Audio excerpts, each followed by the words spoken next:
Gwen, Maxime, Charlotte, qui vont animer ce webinaire, repérer les besoins des visiteurs et adapter sa réponse. Je vous demanderai juste, voilà, pour tout ce qui est logistique, de pouvoir éteindre vos micros. Je vois qu'il y en a encore quelques-uns d'ouverts.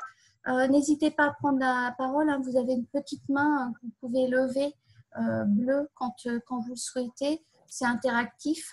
Voilà, on est là pour pouvoir aussi exprimer voilà, par rapport au sujet qui Elle est où, pardon, la main bleue? Alors, elle est où? Alors, moi, dans la barre de tâches, je ne vois rien. Dans la barre... Ah, il y a réaction, c'est peut-être ça? Voilà, c'est ça. Oui. Ah, d'accord. Voilà. Je recoupe mon micro. Je vous en prie. Voilà, je vais de toute façon laisser la parole à Gwen et à l'équipe. Voilà. Merci Anne-Christine. Oui, en effet, on vous demande bien sûr de couper vos micros. C'est pour éviter d'avoir à la fois trop d'interférences et puis en même temps un peu moins de bande passante aussi. On sait qu'avec nos connexions à distance, c'est toujours compliqué. N'hésitez pas, hein, voilà, Anne-Christine vous disait, vous pouvez lever la main. N'hésitez pas aussi à réactiver votre micro et à nous interrompre hein, si vous voulez intervenir. C'est pas du tout un souci. Voilà. Comme je le disais mardi pour ceux qui étaient là, ma connexion est ce qu'elle est, donc je peux être coupée par moment. N'hésitez pas dans ce cas-là à me signaler à quel moment j'ai été coupée pour que je reprenne mon discours. Anne-Christine vous le soulignait, quand elle active son micro, il y a des travaux à côté de chez elle, donc on peut aussi avoir des interférences de ce point de vue-là. Et dernier petit point technique, pas de panique si Maxime vous donne l'impression de faire un retour dans les années 70. Vous n'êtes pas sous psychotrope, vous ne vous êtes pas empoisonné avec votre dernière conserve périmée.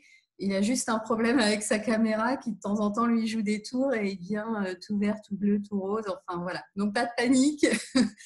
Lui aussi va très bien a priori. Maxime, tu nous rassures, ça va. Oui, c'est normal, donc ça va. On verra tout à l'heure. Ça tient pour le moment. Voilà. Donc, en effet, notre intervention aujourd'hui, c'est pour vous parler des besoins visiteurs.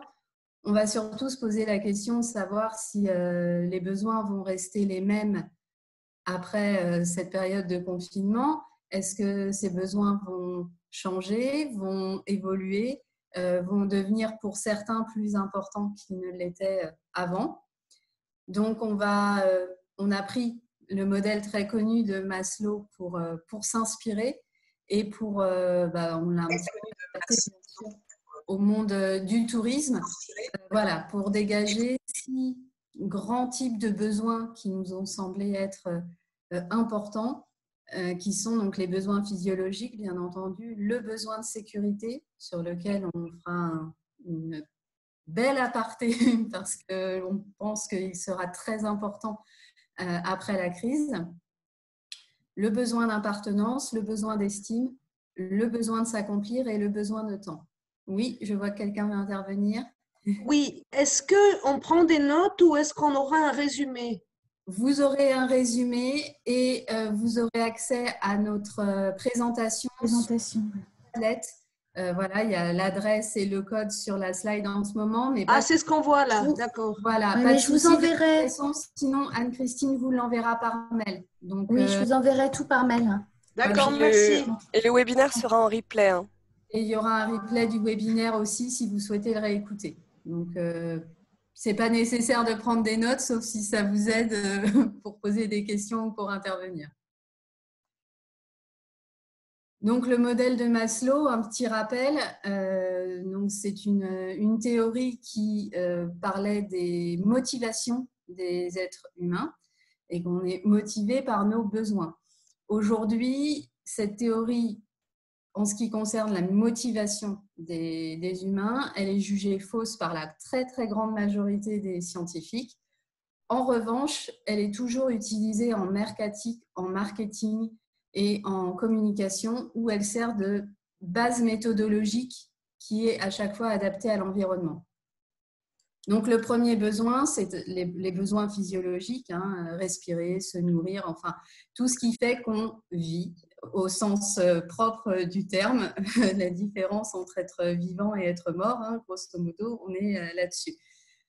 Le deuxième besoin, c'est le besoin de sécurité. On a besoin d'être dans un environnement stable et sécurisant. On a besoin de ne pas trop vivre d'anxiété et de crise. On voit qu'en ce moment, c'est un petit peu compliqué. Le troisième, donc là, on est vraiment sur ce que Maslow avait défini, hein.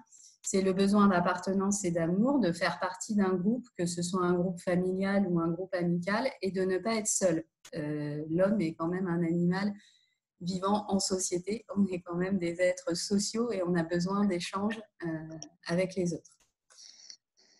Ensuite, on a le besoin d'estime, et là, c'est en effet la confiance, le respect de soi, quelque chose de beaucoup plus personnel, avoir la reconnaissance et l'appréciation des autres. Et puis enfin, les besoins d'accomplissement, se réaliser, exploiter tout son potentiel, entre guillemets, faire quelque chose de sa vie. Donc, Maslow l'avait défini comme ça. Je vous le disais, pour ce qui concerne la motivation des êtres humains aujourd'hui, c'est considéré comme totalement faux. Mais en revanche, nous, on s'en est servi pour construire une pyramide des besoins qu'on a adaptés au domaine touristique.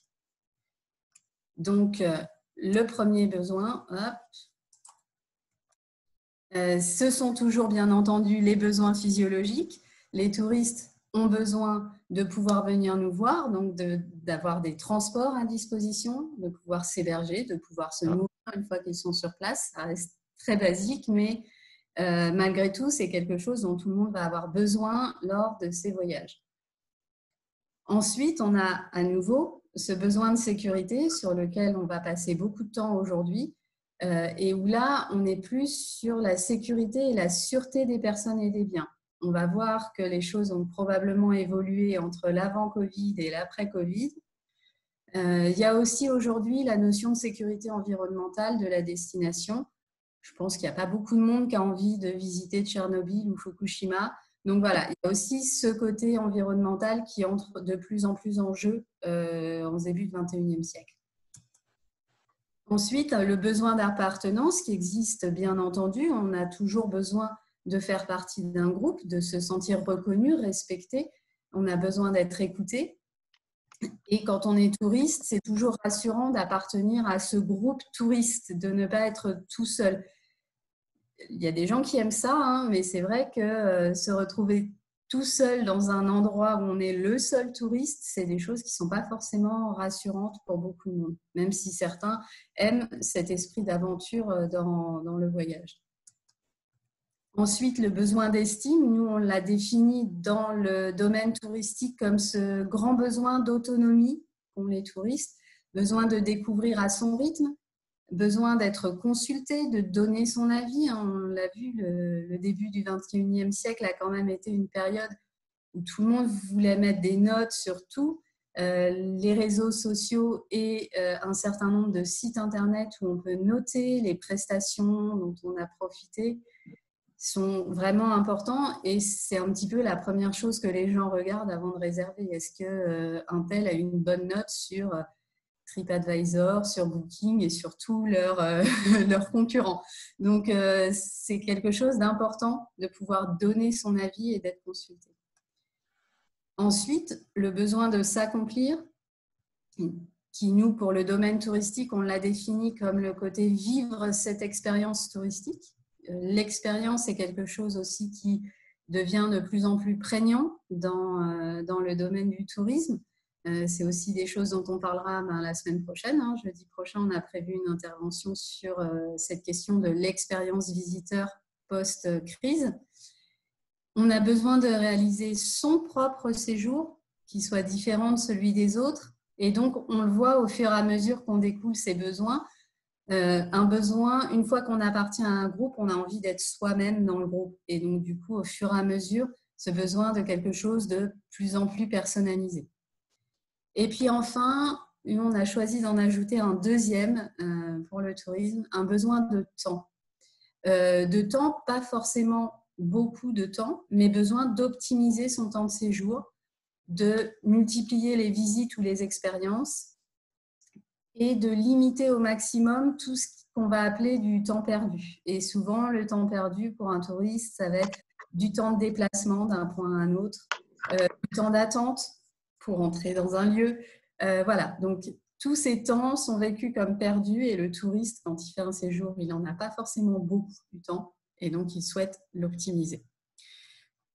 Donc, on va les prendre un par un, bien sûr, en commençant par la base de la pyramide avec les besoins physiologiques. Et avec Charlotte et Maxime, on a prévu à chaque fois 3 temps, on va dire, dans l'intervention. Tout d'abord, remettre ce besoin dans le contexte touristique après la crise et la sortie de crise qu'on vit aujourd'hui. Essentiellement, énormément de questions, en fait, pour lesquelles on n'a pas toujours les réponses. Mais se poser les questions, c'est déjà un début de solution, on va dire, ou en tout cas de réflexion. Ensuite, on verra, même si on n'aime pas trop le titre, tout ce qui va exacerber ce besoin en sortie de crise. Est-ce qu'il y a des besoins spécifiques qui ont été créés? Et comme mardi, on fera un parallèle avec ce qui concerne les touristes à besoins spécifiques qui vivent parfois déjà une exacerbation de ces besoins que les touristes valides ne perçoivent pas toujours. Et du coup, si vous développez déjà des solutions pour ces publics-là, vous avez peut-être déjà des pistes pour la sortie de crise. Et donc, notre troisième partie, on va dire un peu à chaque fois, portera sur les réponses qu'on peut apporter, des propositions de réponses, de solutions, parfois juste des pistes de réflexion parce qu'on n'a pas forcément non plus toutes les réponses. Et donc, en effet, on fera le parallèle avec ce qui est déjà développé pour les touristes à besoins spécifiques. Si tout va bien jusqu'ici, je vous propose qu'on commence avec les besoins physiologiques. Donc, je vous le rappelle, transport, hébergement, restauration essentiellement pour ce qui concerne un touriste qui circule loin de chez lui. Et donc, post-crise, essentiellement des questions, j'ai envie de dire, est-ce que les visiteurs vont pouvoir revenir sur notre destination et quand? Pour l'instant, c'est des réponses qui sont un peu en suspens. Est-ce qu'il y aura des différences importantes en fonction de la provenance de ces touristes? Est-ce que les touristes européens vont pouvoir revenir assez rapidement, mais en revanche, certains touristes lointains ne pourront revenir qu'en 2021? Enfin, voilà, les différentes étapes de réouverture de nos frontières ne sont pas pour le moment très bien définies. En même temps, voilà, c'est des choses qui se font en avançant. Donc, il faut essentiellement qu'on suive l'information pour avoir ces réponses. Mais c'est vrai que ça va être une grande question. Une fois que ces touristes auront pu revenir, le fonctionnement des transports sur notre destination va aussi être fortement se poser. Leur fonctionnement a été particulièrement altéré par cette crise et les modalités de reprise ont l'air d'être assez complexes. On entend quand même parler, je pense que vous l'avez tous entendu, d'un fauteuil sur 2 dans le métro parisien. Ça veut dire quoi au niveau organisationnel sur j'entre ou pas dans une station de métro? Comment ça se passe? Comment on compte le nombre de personnes qui sont sorties du métro, qui sont re-rentrées? Enfin, c'est quand même très, très complexe. Donc, en effet, les modalités de reprise risquent de compliquer les déplacements des touristes aussi, puisqu'on sait que c'est des choses qui peuvent être complexes pour des touristes quand on n'est pas chez soi et qu'on n'est pas habitué au fonctionnement. Un fonctionnement très dégradé, c'est encore plus compliqué. Enfin, en effet, les procédures de réouverture de tout le secteur tourisme, que ce soit les hébergements pour le grand public, les lieux de restauration, c'est pareil, les procédures, on commence à en entendre parler. Est-ce qu'elles suffiront à rassurer les touristes? C'est une question qui va se poser. Et puis enfin, nos manières de consommer sont quand même aujourd'hui impactées par ce confinement généralisé au niveau mondial. Est-ce que c'est des tendances qui vont continuer et qui vont perdurer? C'est aussi des questions qu'on se pose. Est-ce qu'elles impacteront notre consommation touristique? C'est aussi une question très ouverte. Je vois qu'il y a quelqu'un qui veut intervenir. Oui, je disais à propos des transports, nos visiteurs ont déjà vécu la grève des transports parisiens avec nous. hein. Oui. Donc, effectivement, c'est une question d'adaptation. Là, par contre, c'est comme un redémarrage avec des obligations et des choses qui ne sont pas forcément prêtes non plus. Ah non, probablement pas en plus. Hein. C'est sûr que c'est une adaptation qui est très compliquée à mettre en place en plus. Hein. Donc, en effet, je pense qu'aujourd'hui, on est plus dans un champ de questions qu'avec énormément de réponses sur ces points-là. Donc voilà, pour le mettre dans le contexte touristique d'après-crise, je dirais énormément de questions, des réponses au fur et à mesure qu'elles arrivent, au fur et à mesure que les décisions sont prises. Donc un grand besoin de suivre au jour le jour ce qui se passe et comment est-ce qu'on va pouvoir reprendre. En ce qui concerne l'exacerbation des besoins sur ce point-là après crise, je vais laisser la parole à Charlotte. Tu es par là, Charlotte? Bonjour, bonjour à tous. Pour commencer, je vous propose de définir un peu le terme besoin spécifique. C'est le choix qu'a pris le CRT. C'est ce terme qu'on a préféré utiliser plutôt que de parler de personnes handicapées pour la simple et bonne raison que les besoins spécifiques concernent tout le monde.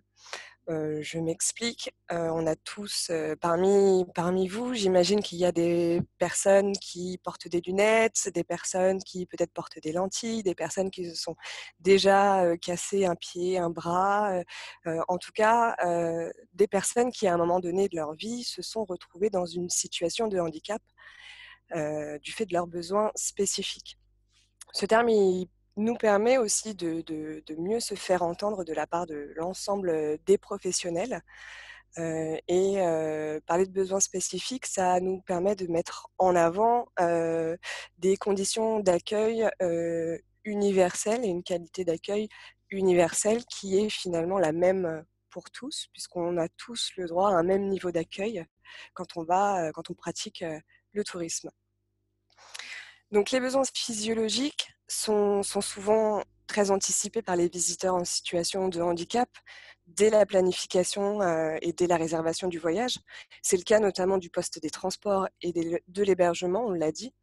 Ces étapes sont nécessairement plus longues pour ces publics et les professionnels qui ne feront pas l'effort de communiquer, d'être transparents sur leur degré d'accessibilité ferment définitivement la porte aux personnes en situation de handicap qui vont préférer se rabattre sur une autre offre. Ce phénomène de sélection naturelle, on le disait mardi, pourrait bien s'appliquer demain pour les professionnels qui n'auront pas développé, appliqué et communiqué sur des normes sanitaires qui viendront rassurer l'ensemble des touristes. Donc sur la question des transports en commun, on sait que le métro cristallise à lui seul la colère de beaucoup de personnes en situation de handicap et notamment des personnes en fauteuil roulant du fait du manque d'accessibilité d'énormément de stations du réseau parisien. Donc les transports en commun sont certainement une source de stress, seront une source de stress demain et peut-être un frein au déplacement d'une grande majorité des touristes lors du déconfinement du coup. Et d'autant plus que l'expérience vécue qu'on en a tous aujourd'hui du métro, j'entends, elle n'est pas très engageante. C'est souvent des lieux bondés, malodorants, parfois mal fréquentés. Et à cela, il va falloir ajouter la peur de l'invisible, celle du coronavirus, les conditions de distanciation sociale aussi dont tu parlais, Gwen, qui font que les rames ne pourront pas supporter autant de personnes qu'auparavant. Et je me dis que également cette crainte pourra avoir réactivé ou activé une peur plus générale des microbes et des autres virus. Donc lors des retrouvailles, lors du déconfinement, ce sentiment de dégoût, on en parlait pour les transports en commun, il sera aussi transposable concernant toutes les prestations d'hébergement, de restauration et oui. Et tous nos visiteurs. Alors, je vais te dire où je l'entends. Tortue. Je l'entends dans tortue au début. Je l'entends dans coccinelle aussi. Je crois que Tania, on t'entend aussi. Je l'entends dans coccinelle. Ça faisait pas partie de la présentation. C'est un oie, t'as raison. Chenille. Je peux la mettre en sourdine. En sourdine, je lui fais un message. D'accord. Donc je continue. Tous nos visiteurs demain auront besoin d'avoir accès à un maximum d'informations détaillées au sujet des consignes sanitaires suivies par tous les établissements. Et du coup, si ce besoin d'être rassuré sur l'accessibilité, mais sur les normes sanitaires aussi, ne sont pas suffisamment pris en compte par les professionnels du tourisme, le réflexe des visiteurs sera tout simplement d'éviter la prestation et les situations toxiques qu'elle lui inspire. Et on pourrait s'attendre à avoir éventuellement une modification de leurs habitudes de voyage. C'est d'ailleurs ce qu'on a démontré lors de notre étude sur les visiteurs à besoins spécifiques qui sont venus à Paris Région en 2017 et en 2018. On a pu constater que les touristes à besoins spécifiques préféraient la voiture personnelle au transport en commun et préféraient aussi l'hébergement non marchand à l'hébergement marchand du fait du manque d'informations fiables concernant l'accessibilité et du fait de l'inaccessibilité de certains espaces. Donc il existe bien sûr des moyens qui vont permettre de rassurer ces visiteurs et de valoriser les mesures d'accessibilité appliquées par les professionnels, des moyens qui, on l'espère, vous inspireront pour valoriser très prochainement des mesures sanitaires que vous adopterez. Juste une petite précision, c'est quoi les hébergements non marchands? C'est les hébergements chez les proches, d'accord, dans la famille. Exactement. Les amis, d'accord. C'est ça. Merci. Je vous en prie, n'hésitez pas à m'interrompre, à poser des questions. Donc on passe à la seconde slide. Donc, adapter ses réponses. Comme je vous le disais, il sera question de mettre en avant tout ce qui met en confiance le visiteur, tout ce qui va garantir la qualité de votre établissement, de vos produits, de vos services et de celle de son expérience touristique, bien sûr. Donc, avant tout, le respect de la réglementation, il sera incontournable. Il existe des moyens mis en œuvre par l'État qui vont permettre de garantir et de communiquer sur les critères d'accessibilité des ERP aujourd'hui, comme la mise en place obligatoire d'un registre public d'accessibilité depuis 2017 pour tous les ERP pour rendre public le degré d'accessibilité des établissements. Si vous souhaitez vous différencier, donc j'imagine qu'il y aura aussi ce genre de documents qui pourraient être mis en place par le gouvernement pour garantir voilà, l'application des normes sanitaires dans les ERP. Si vous souhaitez vous différencier de la concurrence pour apporter de la valeur ajoutée à votre prestation, il faudra aussi envisager d'aller au-delà de la réglementation. Le recours au dispositif de labellisation peut être une réponse. Dans le domaine du handicap, il en existe plusieurs. Donc, c'est des labels qui vont au-delà de la loi, qui est censée être appliquée par tous les ERP. Parmi les labels existants, on a le label Tourisme Handicap, qui est un véritable label de qualité, un gage de qualité. Il existe aussi un label qui s'appelle S3A qui la garantit la qualité des prestations et du service touristique pour les personnes qui souffrent d'un handicap mental.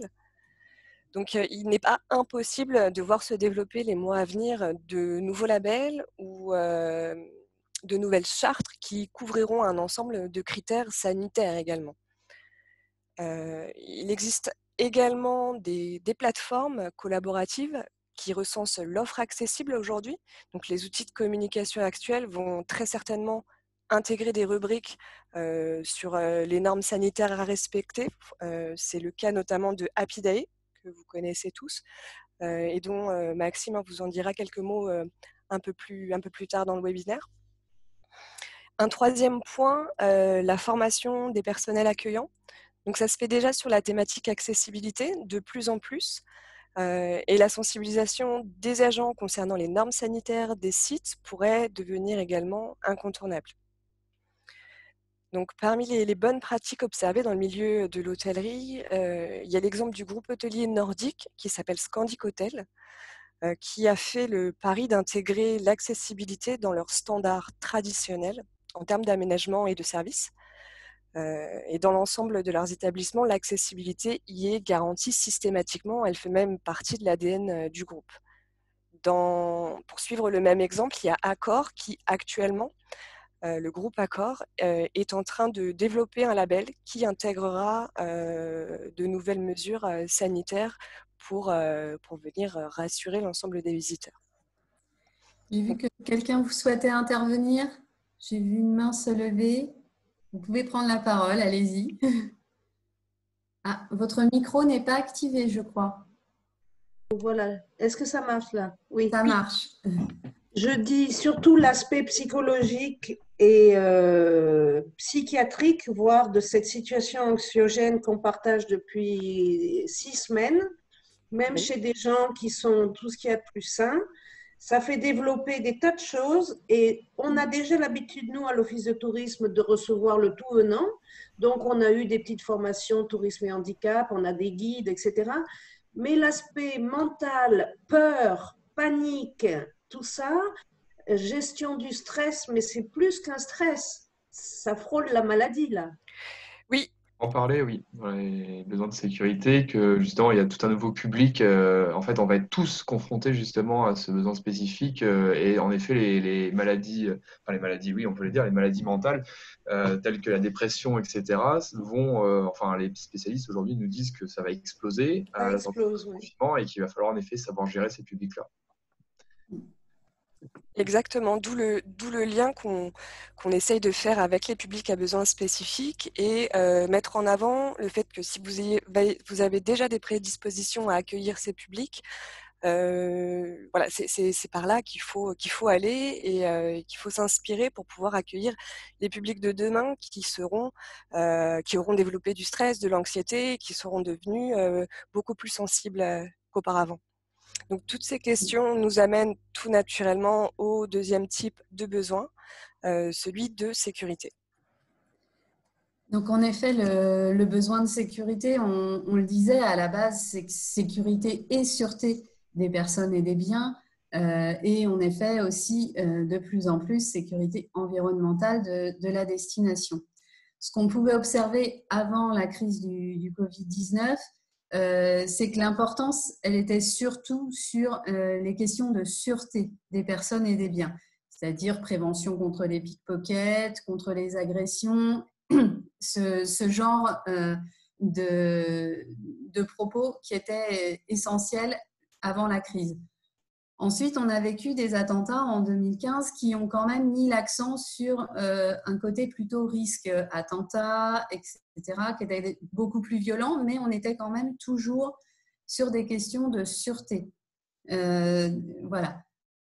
Après l'épidémie, les priorités vont probablement changer avec la sécurité sanitaire qui sera forcément l'une des priorités pour tous les visiteurs. Et en effet, là, on va se retrouver avec la sécurité qui va être en première ligne. Elle devra être forcément assurée et l'information en amont sur les questions de sécurité sanitaire va être particulièrement importante. Je pense que Maxime le soulignera. Et ce qui sera primordial dans ce domaine, c'est la visibilité, la lisibilité des mesures qui seront prises. Les gens vont avoir besoin d'être rassurés et vont avoir besoin de comprendre facilement les mesures qui seront mises en place. Et c'est là-dessus aussi qu'on trouve le parallèle intéressant avec les personnes à besoins spécifiques. C'est que notamment les personnes dont on parlait à l'instant qui ont des troubles psychiques ou mentaux ont besoin d'avoir une information transmise de façon particulièrement lisible. Et demain, il va falloir s'en inspirer parce que quand on est un peu paniqué, ben finalement, c'est aussi ce besoin-là qu'on a. On a besoin que les choses soient visibles. Donc, on les voit sans avoir à les chercher et on a besoin que ce soit particulièrement lisible, qu'on n'ait pas besoin de se creuser la tête pour comprendre est-ce que j'ai le droit d'avancer, est-ce qu'il faut que je me mette 2 pas derrière, est-ce que, etc. Il faut que les choses soient particulièrement claires. Et je pense que c'est ce que va souligner Maxime tout de suite. À toi la parole, Maxime. Ton micro. Voilà, pardon, j'avais un peu de mal à remettre le micro. Oui, je vais notamment en parler quand on va le voir dans la partie adapter ses réponses. Là, je vais juste refaire un petit point justement sur toutes les exacerbations qu'on va avoir et je refais ce même comparatif qui vient d'être fait avant et après l'épidémie, où là, en fait, on prend on a pris le constat qui était celui-ci, c'est que pour les personnes à besoins spécifiques, avant l'épidémie, il existait du coup une société déjà trop peu inclusive et donc non sécurisée. Avec une petite illustration là où on voit ce monsieur qui dit on va dérouler le tapis rouge, ça prête à rire, mais en fait on n'est pas si loin de la vérité. Et donc on se retrouve ces personnes sont retrouvées confrontées à leur propre handicap à cause de l'environnement proche.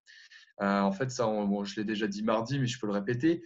aujourd'hui, on est dans une société où les personnes sont en situation de handicap, et on parle du coup de situation de handicap, plus de personnes handicapées, parce que c'est l'environnement proche qui rend les personnes handicapées. Si l'environnement proche était totalement inclusif, on n'aurait plus de handicap. Et bien ça, après l'épidémie, on va pouvoir le retrouver, ce phénomène, pour tout le monde, plus seulement pour les personnes handicapées ou en situation de handicap, ou les personnes à besoins spécifiques, mais vraiment pour tout le monde, où on va tous évoluer dans un environnement plus hostile. On va tous être affaiblis physiquement ou cognitivement après cette période de confinement qui nous aura plus ou moins marqué en fonction de chacun. On peut penser notamment aux personnes peut-être à Paris qui vivent dans des petits appartements, qui n'ont pas accès au plein air, où du coup il va y avoir du repli sur soi et on va plus ou moins bien le vivre en fonction de chacun.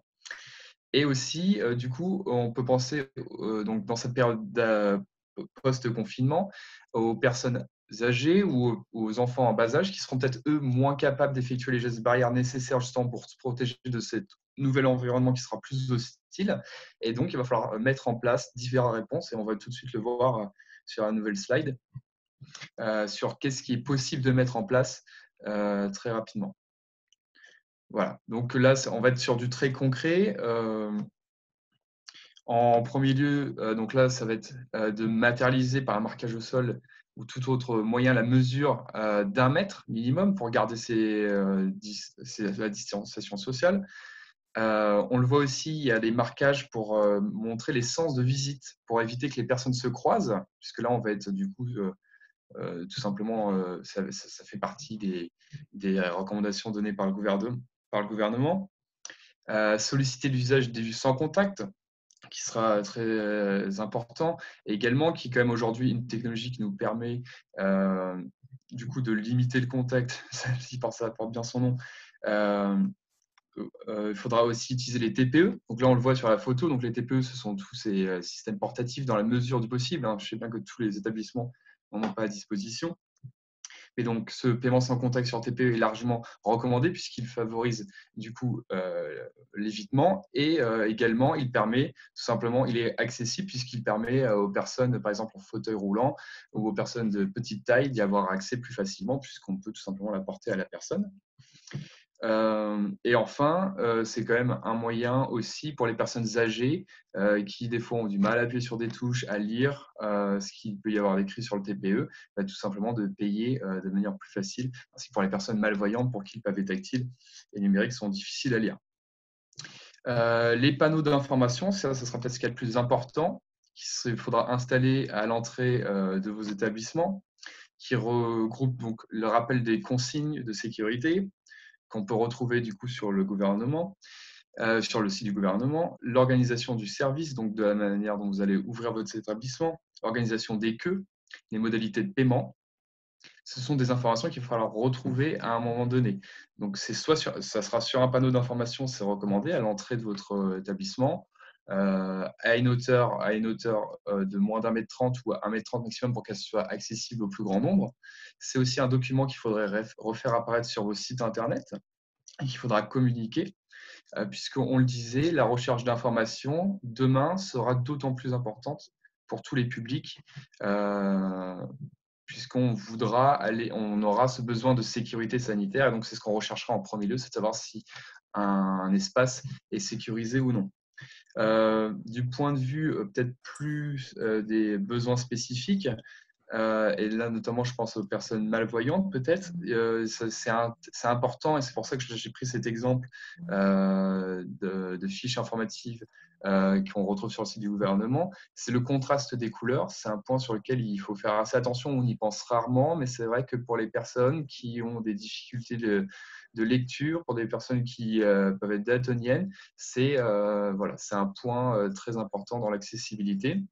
À ce propos, il y a la Fédération des aveugles de France qui, sur leur site web, propose justement les meilleurs contrastes de couleurs pour vos documents. Et pour finir sur cette partie, peut-être plus sur le handicap, également, si c'est possible, de le rédiger dans un français facile à lire et à comprendre, donc un FALC, donc oui, français facile à lire et à comprendre. Je ne sais pas si ça parle à tout le monde, mais c'est une façon de rédiger un texte pour que justement, que ça soit, notamment pour les personnes à déficience mentale, le texte soit facile à comprendre. Donc, il est constitué de phrases très courtes, qui souvent il y a une idée, une phrase, et aussi de pouvoir illustrer les propos. Si c'est pas, parce que c'est quand même une façon officielle de le faire, il faut que ça soit normalement validé par des associations. Si vous ne pouvez pas le réaliser en FALC, au moins en français facile, ou par vous-même, vous écrivez des phrases assez simples. Et voilà, et surtout de mettre ce document disponible sur votre site internet, c'est très important. Également, le J'ai port du... l'impression, Maxime, Oui, que quelqu'un souhaitait intervenir. pardon. Oui. Je m'excuse, c'est encore moi. Je voulais savoir si on aurait accès à des masques, parce que ça, nous, on est en contact du public. Chez vous, vous en avez aussi des contacts au public, mais ça paraît tellement l'Arlésienne, ce truc, que je me demande ce qui se passe. Et dans le droit du travail, qui doit fournir les masques à partir du moment où on est obligé de les porter? Je crois que c'est Pour se l'employeur. protéger et protéger les nôtres. C'est l'employeur qui doit fournir des masques lorsque la situation l'exige et notamment lorsqu'on est amené à être en contact avec des visiteurs. D'accord, merci. On pourra reposer la question à Maître Gossom si vous le souhaitez. Hein. On peut, Je fais partie du comité d'entreprise de l'Office de tourisme de Paris. Ce sont des questions qu'on se pose régulièrement, qu'on nous pose régulièrement. Et donc, je voulais savoir si de votre côté CRT, vous aviez des choses plus claires. Voilà, c'est tout. Je peux poser la question à Maître Gossom, qui est l'avocat des OT des Offices de tourisme de Paris et voilà, de tout le réseau. Je vais lui poser la question et je reviens vers vous. Merci. On te laisse terminer sur justement les masques. Les masques, les masques, là du coup j'avais choisi cette image, comme vous le voyez, c'est un masque transparent, donc c'est quelque chose qu'on ne voit peut-être pas au quotidien, mais c'est une initiative qui a commencé à l'étranger et qui commence à faire son bout de chemin même en France, notamment auprès, en fait c'est une Toulousaine qui au début du mois s'est rendue en pharmacie. Et cette personne est sourde en fait, et elle s'est rendue compte que du coup, elle qui lisait beaucoup sur les lèvres, qui utilisait beaucoup la lecture labiale, ça lui a été compliqué de communiquer. Et elle qui, en plus, en étant sourde, a vraiment besoin de lire les expressions faciales des gens, s'est retrouvée un peu démunie de voir que tout le monde portait un masque dans la pharmacie. Du coup, elle a développé cette idée d'un masque transparent. Et on découvre aussi, donc c'est quelque chose qui se fait à l'étranger, et c'est quelque chose d'extrêmement important, puisque même pour tout le monde, et pas seulement pour les personnes sourdes ou malentendantes, puisque ça permet tout simplement de voir la personne accueillante sourire, voilà, donc c'est toujours plus agréable. Donc voilà, c'est quelque chose, bien sûr, c'est compliqué aujourd'hui à trouver, mais voilà, si vous en avez l'occasion de pouvoir vous munir de ce type de masque, ça peut être une très belle initiative. Il y a énormément de campagnes de crowdfunding qui ont été lancées dernièrement, justement pour la création de ce genre de masque. Voilà, donc c'est une initiative qui me semblait important de souligner.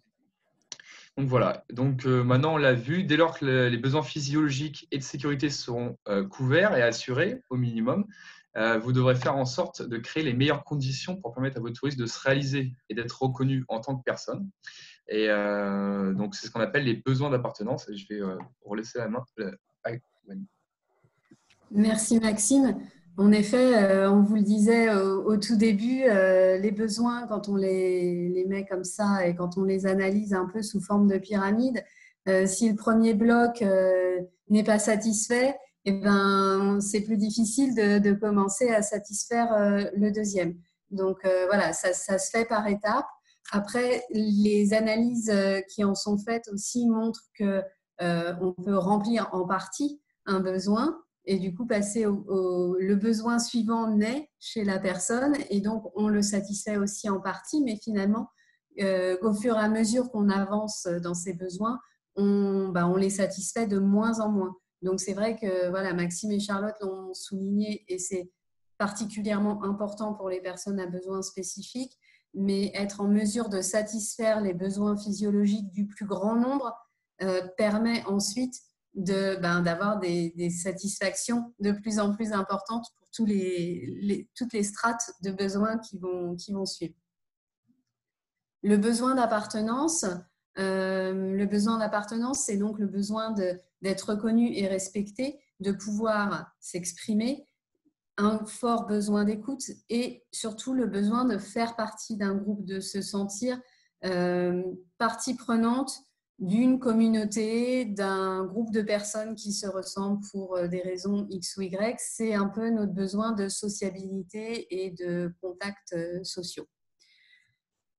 La crise qu'on vit aujourd'hui, c'est une expérience commune puisqu'on est quand même à plus que la moitié de la planète presque confinés tous ensemble, je crois. Enfin, les dernières fois que j'ai écouté les chiffres, parce que j'arrête un petit peu de les écouter, je trouve ça un peu angoissant à force, mais on était plus de 2 milliards à être confinés tous ensemble, chacun chez soi. Donc, c'est commun, mais en même temps, on le vit ensemble sans être ensemble. Donc, c'est particulier comme façon de faire.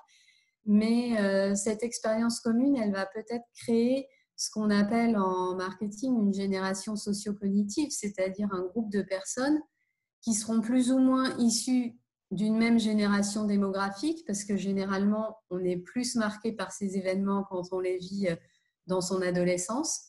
Et donc, ça va créer un groupe de personnes qui va peut-être avoir des comportements consommateurs et des comportements de communication qui seront marqués par ces événements. Donc là, on peut se projeter aussi un peu dans le futur, se dire que nos futurs touristes qui aujourd'hui vivent leur fin d'année scolaire au collège ou au lycée confinés à la maison avec leurs parents, vont peut-être demain, quand ils seront touristes, avoir des comportements qui se ressembleront parce qu'ils auront cette expérience commune qui les aura fortement marqués. En tout cas, on remarque aussi de plus en plus le développement de communautés virtuelles, ce besoin de se raccrocher au groupe quand on est seul chez soi. On le voit quand on voit certaines émissions télévisées qui réunissent plusieurs millions de Français qui vont cuisiner la même chose en même temps tous les soirs. Voilà, c'est la création d'une communauté finalement. C'est toutes ces personnes vont avoir le même menu au dîner le soir. Ils ont tous cuisiné au même moment, chacun chez soi. C'est une forme de partage assez particulière. Mais voilà, est-ce que ce besoin continuera une fois que le confinement sera fini? C'est une grosse question. Et si ça continue, quelle forme va prendre cette communauté? Est-ce qu'elle continuera à être virtuelle? Est-ce qu'au contraire, il y aura un besoin de partage et d'être ensemble physiquement encore plus fort, ou est-ce qu'on aura peur, comme le soulignaient Charlotte et Maxime, de ce danger invisible et de peut-être tous les autres virus qui peuvent exister aussi? Voilà, c'est très, très ouvert comme réflexion. Et puis enfin, sur le touriste spécifiquement, on pourra aussi se poser la question du coût. Est-ce que ça va avoir un impact sur la manière de voyager? Est-ce que les gens seront plus rassurés de voyager en groupe en se disant qu'il y a une forme de sécurité quand on appartient en groupe? Ou est-ce qu'au contraire, il y a trop de proximité et qu'ils préféreront voyager en individuel? De même, une fois qu'ils seront arrivés à destination, est-ce qu'ils vont préférer des lieux très fréquentés par les touristes ou au contraire par les locaux, parce qu'on a aussi envie de rencontrer les personnes qui vivent dans les lieux qu'on visite, ou au contraire encore des lieux particulièrement intimistes où ils seront sûrs d'être presque tout seuls? Est-ce que ça va relancer d'autres manières de visiter la destination Paris-Île-de-France en particulier, puisque c'est celle qui nous intéresse? Est-ce qu'on sera demain plus attiré par des espaces extérieurs où il y a moins de monde? Est-ce que ça va relancer fortement la pratique de la randonnée en Île-de-France, par exemple, quel que soit le mode choisi pour randonner? C'est des questions qui sont aujourd'hui assez ouvertes. Bien entendu, on n'a pas la réponse. Les réactions humaines, c'est toujours spontané. Donc, comment les gens vont réagir en sortie de crise? C'est une question qui n'a pas vraiment de réponse aujourd'hui, mais en tout cas, ce qu'on pourra remarquer, c'est qu'il y a des comportements fort probables qui vont quand même ressembler à des comportements qu'on observe peut-être déjà dans certaines communautés de personnes à besoins spécifiques. Donc, merci Gwen pour cette introduction à cette partie. Donc, on a fait le choix dans cette partie de vous présenter la grande différence qui existe déjà entre une expérience touristique, disons type, et celle des personnes ayant des besoins spécifiques. Et pour cela, je vais prendre l'exemple de la culture sourde. Voilà, et puis ça nous permet enfin, ça me permet aussi de faire ma Franck Ferrand pendant quelques minutes et vous planter un petit peu le décor hein, de ce qui a permis la naissance d'une culture sourde et d'une communauté particulière. Donc la culture sourde, elle a une histoire qui est très violente, elle est marquée dans l'inconscient collectif des membres de sa communauté. Depuis l'Antiquité, ils étaient rejetés, ils étaient même considérés comme anormaux. Aristote disait que celui qui qui ne parlait pas, ne pouvait pas raisonner et ne pouvait pas être éduqué. Et les nés sourds étaient rejetés, ils étaient discrédités de leur famille et voire même supprimés à la naissance. Donc c'est assez fort, assez violent. Hein. Et donc en revanche, dans un second temps, Platon lui pensait que les sourds étaient capables d'atteindre le savoir et la raison avec l'aide d'un moyen de communication qui s'avérera être plus tard la langue des signes. On continue notre voyage dans le temps. Au Moyen Âge, les personnes sourdes faisaient partie de ce qu'on appelait à l'époque les idiots du village, autrement dit les personnes handicapées mentales. Et je fais un bond en avant au 19e siècle pour arriver au Congrès de Milan qui a eu lieu en 1880, qui était un groupement d'hommes entendants issus du monde médical qui souhaitaient se prononcer sur la question des personnes souffrant de surdité. Et lors de ce congrès, en fait, a été interdit aux sourds de pratiquer la langue des signes. Donc c'est une décision qui a eu des conséquences dramatiques pour les sourds. Pendant près de 100 ans, 100 ans, la langue des signes a été proscrite, méprisée, marginalisée. Il a fallu attendre les années 80, 1980, pour que la langue des signes revienne au premier plan dans l'enseignement scolaire. Donc, les sourds, sachez une chose, c'est qu'ils ne se considèrent pas du tout comme des personnes handicapées, hein, mais plutôt comme des membres d'une communauté culturelle distincte qui ont en commun leur propre langue, leurs propres valeurs, leurs propres règles de comportement, leurs traditions également, leur propre identité, et dont la langue des signes est vraiment l'élément central de leur culture et de leur identité sourde. Donc la communauté sourde est soudée à sa propre histoire, elle évolue dans une sphère fermée qui a développé ses propres canaux de communication aujourd'hui, son propre tissu associatif, qui a une conception de la société qui est totalement différente de la nôtre. Et donc ces membres sourcilignants se sont très très longtemps repliés sur eux-mêmes. En s'excluant volontairement hein, de la société. C'est pourquoi ils sont aujourd'hui très sensibles aux offres et aux prestations qui leur sont proposées hein, dans les établissements culturels notamment. Donc ce phénomène de repli, hein, on pourrait éventuellement le craindre hein, demain de la part de tous nos visiteurs dits valides. Aujourd'hui, enfin demain lors du déconfinement, on imagine très bien que nos touristes ressentiront un vrai besoin exacerbé d'être écoutés, de pouvoir s'exprimer. Et si ces besoins ne sont pas respectés, on pourrait du coup craindre ce repli. C'est pourquoi je vous propose dès maintenant de découvrir un ensemble de pratiques ou de propositions qui pourraient permettre d'empêcher ce repli demain lors de la réouverture de nos établissements. Donc, afin d'éviter ce repli, l'ensemble des professionnels devra faire preuve de compréhension au vu des événements qu'on a tous traversés, bien sûr. Donc, les pros devront réactiver leur confiance, la confiance des visiteurs, d'une part en étant transparents hein, sur les critères sanitaires, on l'a dit tout à l'heure, mais aussi en entretenant le lien sur les réseaux sociaux pour rester visible. C'est le cas hein, en ce moment, on parlait mardi des fenêtres sûres. Je pense que beaucoup d'OT hein, participent à ce projet.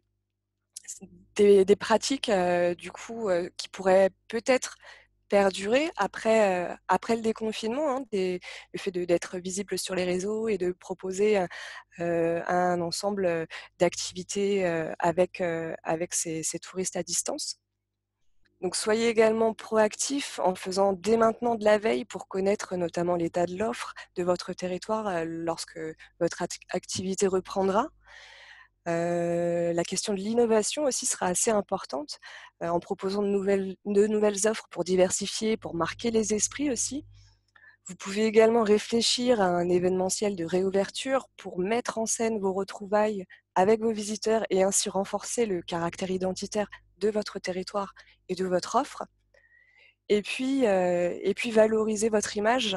Ça passera également par la prise en compte et l'inclusion des visiteurs à besoins spécifiques, des touristes à besoins spécifiques accueillis, satisfaits, inspireront très naturellement une grande confiance à tous les autres visiteurs.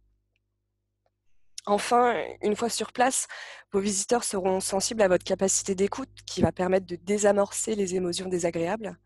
Et dès lors que nous aurons répondu à ce besoin d'appartenance, le touriste souhaitera être parfaitement autonome et c'est pourquoi nous enchaînons avec ce besoin d'estime.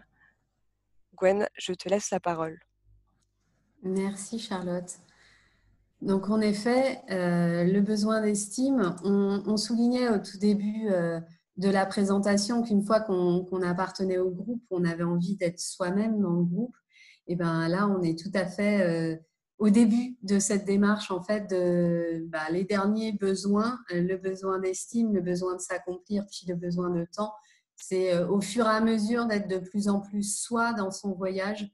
Une fois qu'on a pu le faire, qu'on y a été sûr qu'on y serait en sécurité et qu'on a pu échanger, être dans un groupe rassurant pour pouvoir passer à l'étape suivante, on a tous envie d'autonomie quand on voyage. Les personnes à besoins spécifiques en particulier, et je pense que ça sera particulièrement souligné après. En effet, l'autonomie, c'est souvent ce qui leur manque le plus. Et Maxime le disait très bien au tout début de la présentation, c'est l'environnement qui finalement empêche cette autonomie. Donc, moi, ce que je voulais souligner rapidement, c'est qu'en effet, le visiteur, il est très bizarre et très complexe finalement parce qu'il veut quand même appartenir à une communauté, mais en même temps, il veut être individuel dans cette communauté, puis il veut aussi laisser son avis et donner ses impressions. Donc, c'est vrai que c'est un mélange quand même assez compliqué.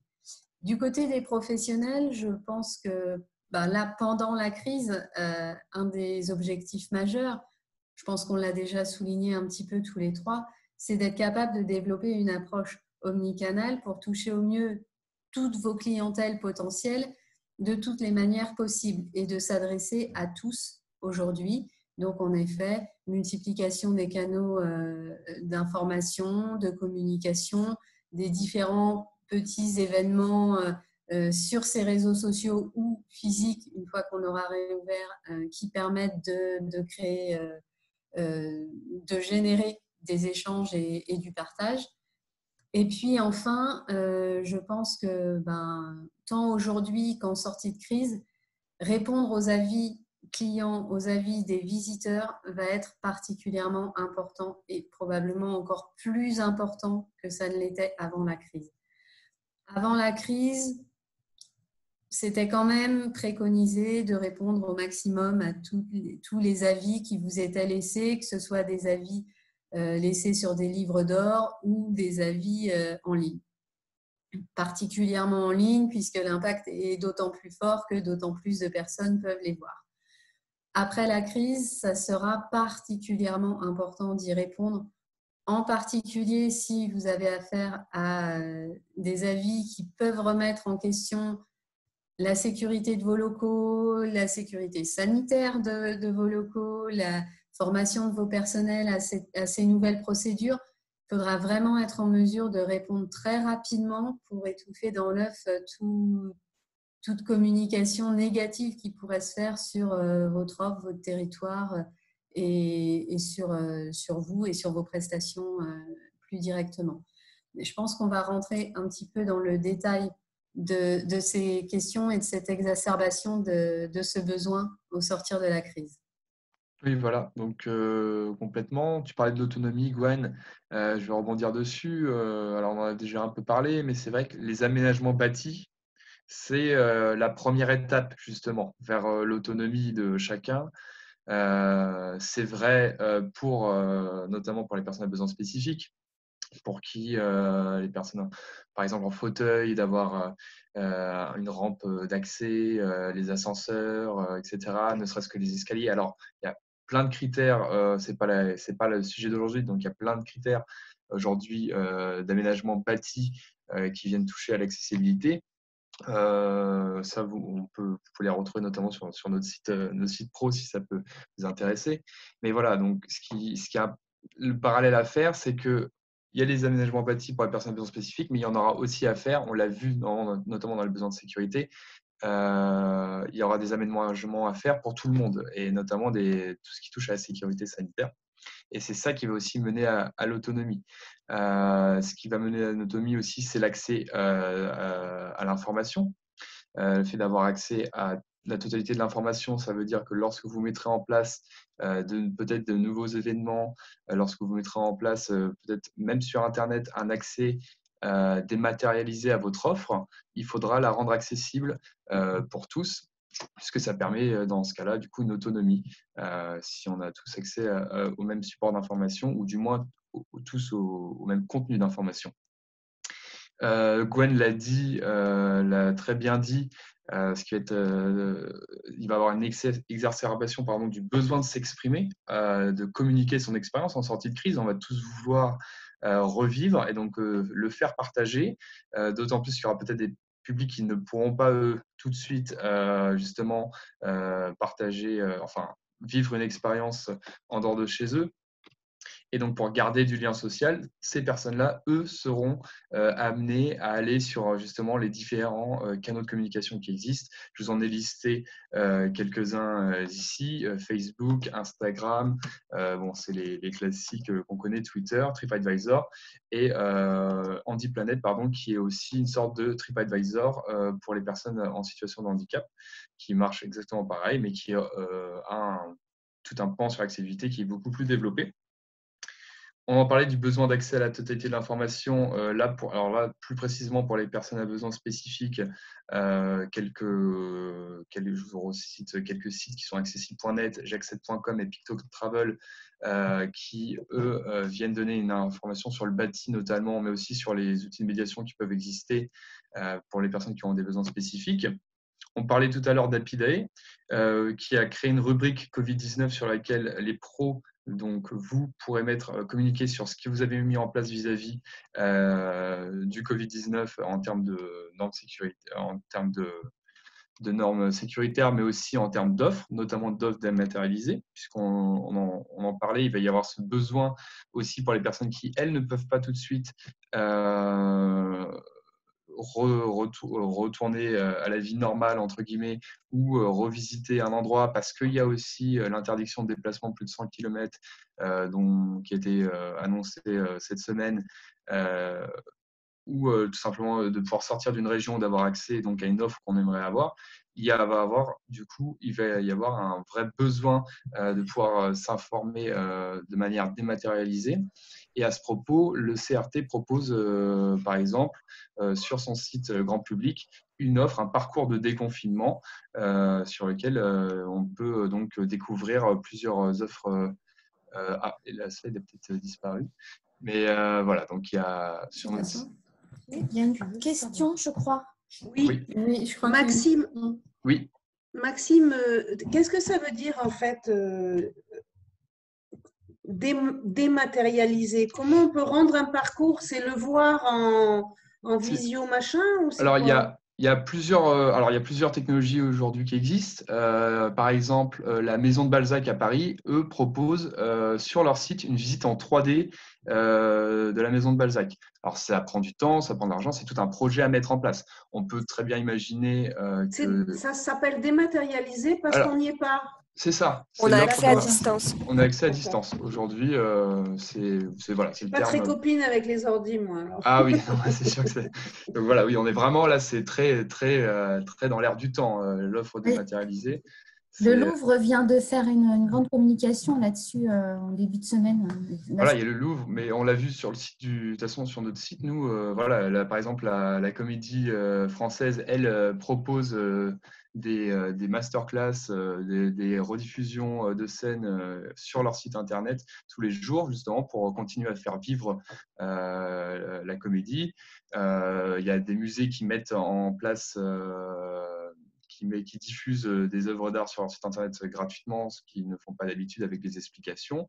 Voilà, donc c'est en fait Ça peut être la mise à disposition Ouais. de pistes audio hein, également, Oui. avec des commentaires de médiation. Tout va Voilà, dépendre de votre ça se fait beaucoup pour les personnes souffrant de handicap visuel, hein, les personnes aveugles, qui sont très friands de ce genre de prestations où il y a un commentaire audio avec une technique d'audio description hein, qui est assez particulière et qui permet de mettre en scène au niveau auditif et de contextualiser les propos de la personne qui donne les informations. Voilà. Et une fois de plus, ce qui est intéressant, c'est de noter que justement tout ce qui pouvait exister à l'époque, parce que souvent ce qui se faisait avec le contenu dématérialisé, c'était plutôt pour ces personnes qui avaient des besoins spécifiques, des personnes en situation de handicap. Et on se rend compte qu'aujourd'hui, ça peut aussi servir à tout le monde et au grand public. Exactement, c'est ce qui est recommandé par la loi hein, lorsque les ERP ne sont pas accessibles pour les personnes handicapées. Il y a certains pros qui ont fait le choix, par exemple, de dématérialiser des œuvres qui sont, par exemple, situées au premier étage de l'établissement, qui n'est pas équipé d'ascenseur et qui ne permet pas aux personnes en fauteuil roulant d'y accéder. Il y a voilà, des outils de substitution qui sont mis pour ces gens-là. Des fois, ça peut être des livrets hein, avec des visuels et des commentaires écrits. Ça peut être une vidéo. Ça peut être des pistes audio, comme je vous l'ai dit. Donc voilà. Donc c'est sûr, on n'arrivera jamais à retranscrire exactement l'expérience de manière physique, de manière présentielle, mais c'est aussi peut-être une façon de donner envie justement à une clientèle qui va vouloir s'intéresser à son territoire et qui va du coup avoir envie de le découvrir quand elle le pourra, une fois que tout sera fini, qui pourra venir le découvrir en présentiel. Et selon l'angle choisi, hein, ça peut être aussi une façon supplémentaire, hein, une autre façon de découvrir des lieux qu'on connaît déjà, de les voir sous un autre angle. Voilà, donc ça peut être aussi des outils de visite et de médiation complémentaires aux personnes valides qui ont l'habitude de se déplacer convenablement. Voilà. C'est une autre Donc, expérience qu'on peut proposer via ce type d'outils dématérialisés. et donc, donc une fois il y a toute donc, cette offre, cette réponse qui est possible via une offre dématérialisée, Gwen, du coup, en parlait aussi de vérifier, parce qu'on va avoir ce besoin du coup de s'exprimer et de poster des commentaires. Donc maintenant, elle le disait, comme le disait Gwen, il y a vraiment cette nécessité de répondre aux divers avis des visiteurs qu'on va retrouver sur les différents réseaux sociaux. Mais une fois qu'on a passé tout ce côté, on va dire, un peu sur Internet, un peu dématérialisé, il y a aussi, pour les personnes qui vont venir dans vos établissements, il y aura une nécessité de se sentir estimé lors des conversations en présentiel, dirons-nous. Donc pour cela, je vous ai remis ici quelques conseils à l'attention de la personne qui parle. Alors, ce sont des bases de l'accueil hein, qui est toujours intéressant de répéter. Donc, par exemple, soyez attentifs. Tout comme vous portez de l'attention lorsque vous écoutez, vous devez vous exprimer de la même façon et en établissant un contexte visuel approprié et direct. Et restez à l'affût de signes corporels, expressions de visage, posture, qui vont vous indiquer si oui ou non votre interlocuteur est engagé dans la conversation. Ça, c'est d'autant plus vrai que ce besoin de reformuler, donc il y aura, si la personne peut paraître un peu n'a pas l'air de comprendre, il y aura du coup une nécessité peut-être de reformuler vos propos.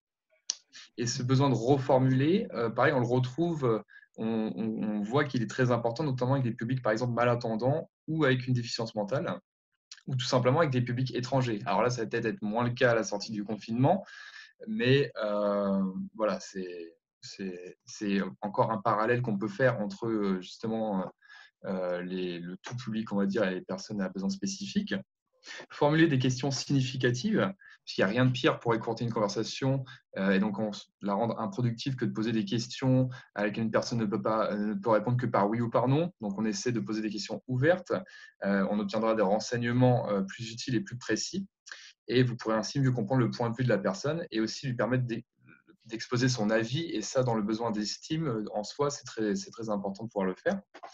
Rester ouvert à la conversation en évitant les monologues, aller droit au but et éviter les phrases trop longues ou répétitives. Il nous arrive de nous répéter lorsque nous avons l'impression de ne pas être compris.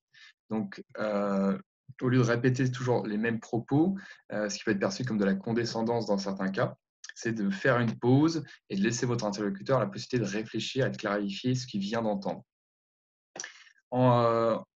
Accepter le silence, parfois, dans certaines situations, c'est peut-être la meilleure façon de faire valoir son point de vue.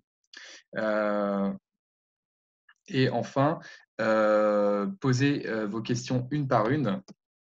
Évitez de poser des questions en rafale. Ça, notamment, nous, alors c'est marrant parce que là, ça me fait penser à une petite anecdote, c'est quand on travaille avec la RATP, on diffuse une vidéo d'accueil où qu'on évalue, qu'on fait évaluer aux personnes qui sont formées, où on voit une personne,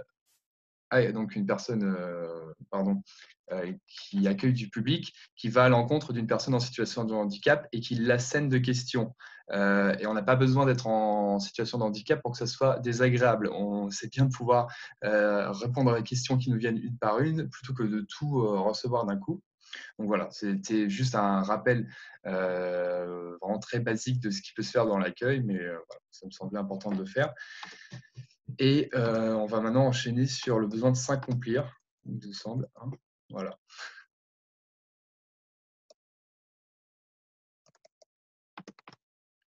Ah, et Gwen, tu n'as pas… Ouais. Moi, mon micro n'était pas réactivé.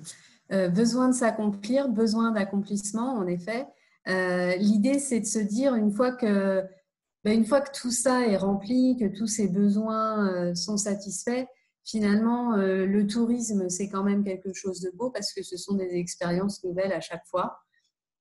Et que ce que recherche le touriste, c'est de vivre une expérience différente de celle des autres et différente de celle qu'il a déjà vécue. Il veut réaliser son propre séjour, il souhaite exprimer sa personnalité. Et là, finalement, tout ce qu'on vous dit pour les touristes, c'est valable aussi pour toutes les personnes qui sont de l'autre côté et qui accueillent ces touristes.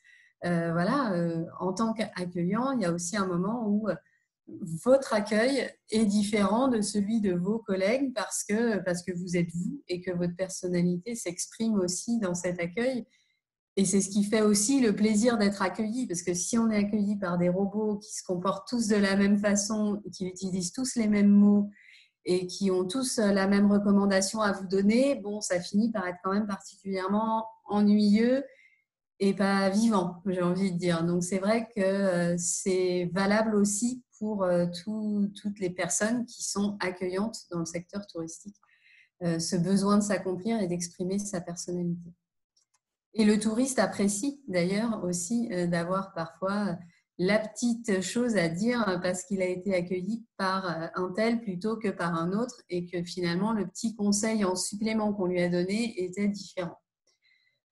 Donc c'est le besoin de se sentir unique, d'être soi au sein du groupe et d'être reconnu en tant que personne unique. C'est le besoin de vivre des expériences différentes, de pouvoir… Et vivre une expérience, c'est quelque chose de global. Maxime le soulignait bien, la différence entre répondre quand on est à distance et répondre une fois qu'on est en contact plus physique, en tout cas. L'expérience intègre beaucoup d'autres choses. L'expérience va intégrer les 5 sens, va du coup nous faire vivre d'autres choses que à distance. En tout cas, c'est vrai que ce besoin de s'accomplir, je pense que c'est aussi quelque chose dont on parlera beaucoup la semaine prochaine quand on abordera justement l'expérience touristique après la crise. Et je pense que c'est des choses qui sont aujourd'hui difficiles et je pense que Charlotte va le souligner tout de suite. C'est quelque chose qui est difficilement atteignable aujourd'hui pour une personne à besoins spécifiques. Et du coup, je pense que le parallèle sera intéressant à faire avec toutes les personnes une fois qu'on sortira du confinement et où cette expérience va peut-être être plus difficile à atteindre qu'elle ne l'était avant. Donc, tout à fait, Gwen. L'expérience touristique, qu'est-ce que cela signifie, vivre une expérience? On a déjà une petite idée pour tous les clients, tous les visiteurs dits valides. Et d'ailleurs, si ce n'est pas le cas, je vous donne rendez-vous jeudi prochain pour un webinaire qui sera consacré. Mais quelle est la différence pour une personne en situation de handicap vis-à-vis d'une personne dite valide? Qu'est-ce que ça veut dire vivre et qu'est-ce que ça signifie pour elle de vivre une expérience touristique? En réalité, c'est un peu la même chose hein, pour tous les touristes, c'est oublier son quotidien, laisser de côté ce qui nous tracasse, chercher à se divertir par des visites, par exemple. C'est aussi faciliter des relations sociales, et c'est notamment le cas pour les personnes qui souffrent d'un handicap mental. Le touriste qui a des besoins spécifiques, il va aussi vouloir se sentir unique, il voudra vivre une expérience personnalisée à chacune des étapes de son voyage. Comme je le disais, c'est vraiment des motivations qui sont très très communes à tous les touristes. La seule différence, c'est que la réussite de l'expérience touristique pour les publics qui ont des besoins spécifiques, elle est vue comme un moyen de se prouver à eux-mêmes, mais aussi aux autres qui sont capables de se mouvoir, de faire des rencontres, de se baigner, de visiter des sites comme tout le monde. Et c'est intéressant de voir que le tourisme, il est vu par ces personnes comme un rite d'inclusion dans la société. Donc c'est vraiment quelque chose de très important et qui marque hein, vraiment l'entrée dans la société et l'inclusion de ces personnes dans la société. Donc le besoin de s'accomplir, il interviendra que si l'on a répondu à tous les besoins que l'on a vus précédemment, hein, bien sûr. Et pour une personne qui a des besoins spécifiques, les freins, pour être honnête, sont encore très nombreux pour que cette étape puisse se réaliser, même si beaucoup d'efforts sont faits par les professionnels de la destination pour les inclure dans les offres et les prestations qu'ils proposent. Donc, post-confinement, les premiers besoins de l'ensemble des touristes seront aussi plus difficiles à satisfaire et l'accès à l'expérience plus difficile à atteindre également pour tous les visiteurs. Pour cela, laissez-nous vous donner quelques clés qui vont favoriser la réussite de l'expérience touristique de vos visiteurs. Donc, le premier challenge sera de convaincre vos visiteurs de venir ou de revenir chez vous.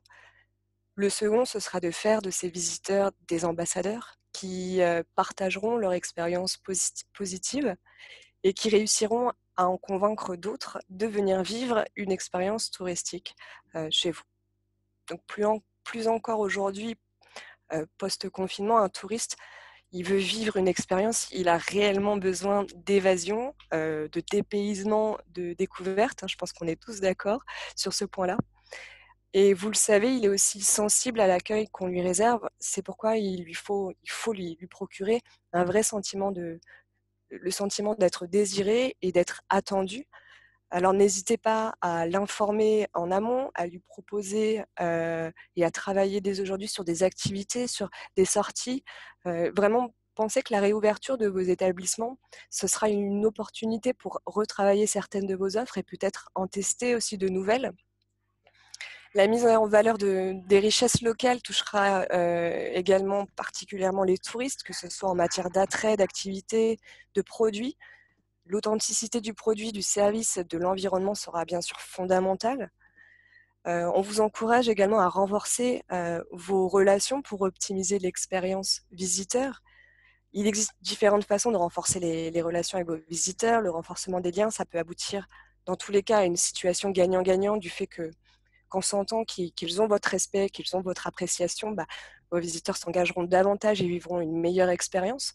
Donc vous pouvez entrer en contact avec vos visiteurs en exprimant très concrètement, une fois sur place, bien sûr, de l'attention, du soutien, en démontrant de l'intérêt, en faisant preuve de courtoisie, en faisant preuve de beaucoup de naturel, d'humour parfois, hein, quand c'est possible, pour détendre aussi l'atmosphère, les tensions et voilà, engager la participation de votre visiteur.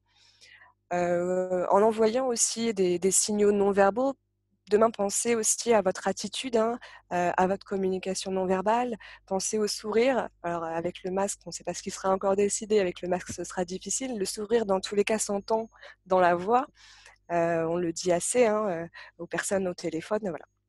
Donc le sourire s'entend, faites attention aussi à vos attitudes, à votre comportement, à ne pas être trop crispé, à rester ouvert.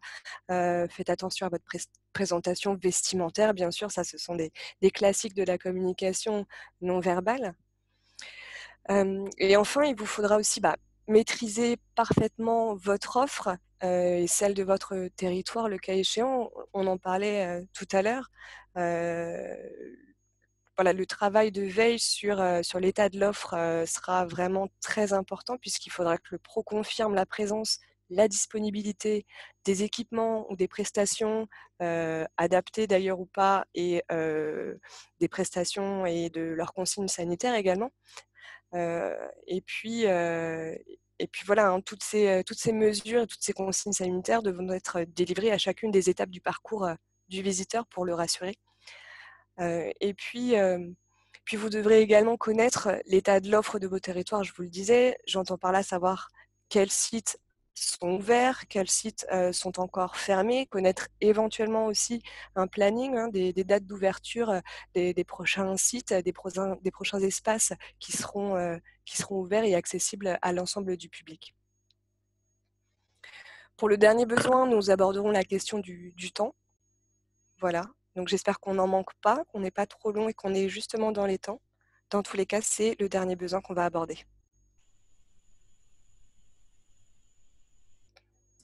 Je crois que nous sommes dans les temps, pour l'instant en tout cas.